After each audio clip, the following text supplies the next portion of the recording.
ഞാൻ ആവണാങ്ങാട്ടിൽ വിഷ്ണുമായ. നിങ്ങൾക്ക് എന്റെ കഥ കേൾക്കണോ? പണ്ടൊരിക്കൽ മലകളും കാടുകളും ചുറ്റിപ്പറ്റിയ ഒരു ചെറുഗ്രാമം. പകൽ സമയത്ത് ഗ്രാമം നിശബ്ദവും മനോഹരവുമായിരുന്നുവെങ്കിലും രാത്രിയായാൽ പേടിയും ഭീതിയും ഗ്രാമത്തെ വിഴുങ്ങിക്കളയുമായിരുന്നു.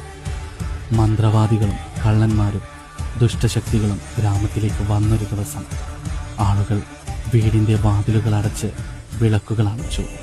കുഞ്ഞുങ്ങളെ നെഞ്ചോട് ചേർത്ത് പിടിച്ച് വിറച്ചു കിടന്നു. ഗ്രാമത്തിലെ മുതിർന്നവർ ഒരുമിച്ച് പ്രാർത്ഥിച്ചു, ദേവ, ആരെങ്കിലും ഞങ്ങളെ രക്ഷിക്കണമേ.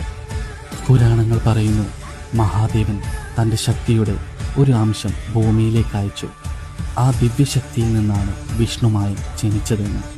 ഒരു രാത്രി ഗ്രാമത്തിൻ്റെ കാവിനരികിൽ ചങ്ങലയുടെ ശബ്ദം കേട്ടു. മഞ്ഞിൽ മൂടിയ ഇരുട്ടിൽ നിന്ന് ഒരു ബാലന്റെ രൂപത്തിൽ വിഷ്ണുമായും നടന്നു വന്നു. ഗ്രാമക്കാർ ഭീതിയോടെ നോക്കി നിന്നു.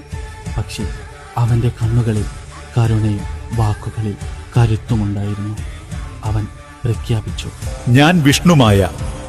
ഇനി മുതൽ ഈ ഗ്രാമം എന്റെ സംരക്ഷണത്തിലാണ്.